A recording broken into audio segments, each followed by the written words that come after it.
My Thomas Story Library. Billy! One morning, Thomas the Tank Engine was at Brendam Docks. He was excited. "Today, I'm going to look after a new engine," peeped Thomas to Salty. The new engine arrived. He had an orange coat and was puffing with pride. "I'm Billy," he whistled. "Let's go." "Wait, Billy," peeped Thomas. "We can't go yet. We have to wait for the Fat Controller. He will tell us what to do." The Fat Controller soon came to meet Billy.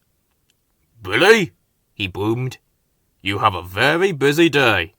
First, you must take empty chicken vans to the farm and bring the chickens back to the docks. Then you are to deliver diesel fuel to the quarry.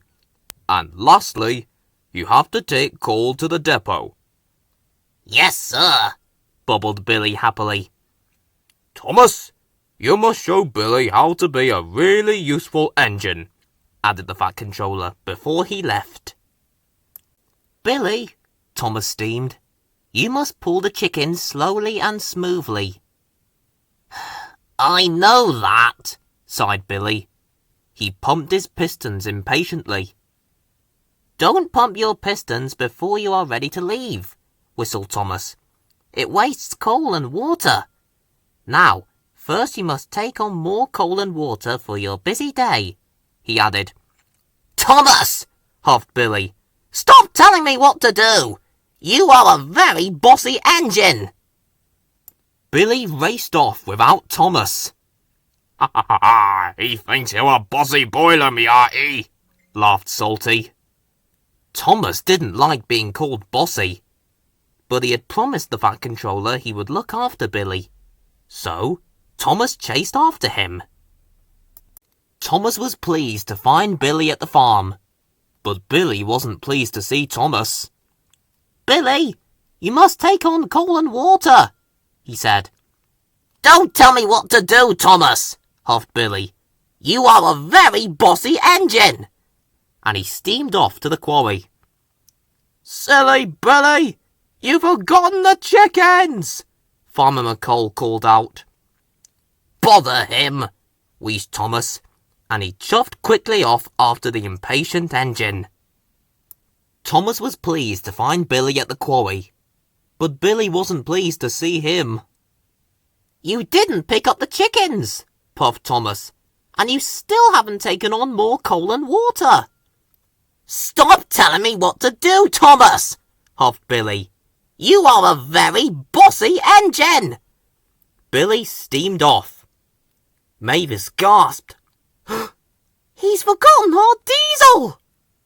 Thomas was worried. He raced after Billy.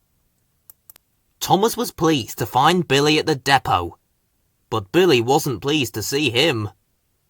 Billy had backed up to heavy trucks of diesel oil.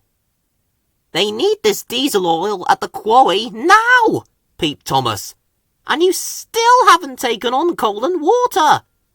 "Stop telling me what to do, Thomas," huffed Billy. "You are a very, very bossy engine." Billy steamed off without the diesel oil. Thomas was very worried. He chased after Billy. Thomas was pleased to find Billy at the coaling plant.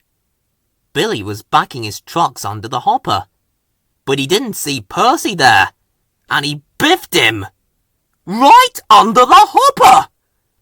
Percy was covered in coal from funnel to footplate.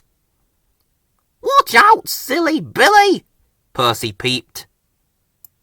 "Oh no," puffed Thomas. "You must be careful when you roll under the hopper. And you must take on coal and water now."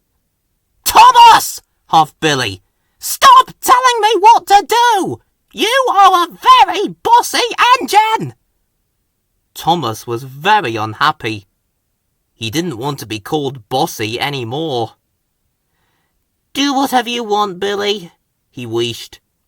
This made Billy very happy, and he raced off. But suddenly, Billy came to a stop. He had run out of coal and water. Cinders and ashes! Cried Thomas when he saw what had happened. I haven't taught Billy to be really useful at all. Thomas shunted Billy to the water tower. Billy's firebox was filled with coal while he took on water. I know you think I'm a bossy boiler, puffed Thomas, but I've done all these jobs before. I can help you. Then no one will call you a silly Billy. Together, Billy and Thomas collected Farmer McColl's chickens and took them to the docks. Then they delivered the diesel oil to Mavis and Diesel at the quarry. And lastly, they delivered the coal to the depot. Now Thomas and Billy were very tired. Goodbye, Billy, Thomas chuffed. The Fat Controller will be very pleased that you finished all your jobs. Thomas started to puff away. Thomas, bubbled Billy, you're not a bossy boiler. You're a really useful engine, and I really enjoyed working with you. Thomas felt very happy. Billy wasn't a silly Billy anymore, and Thomas had made a really good friend.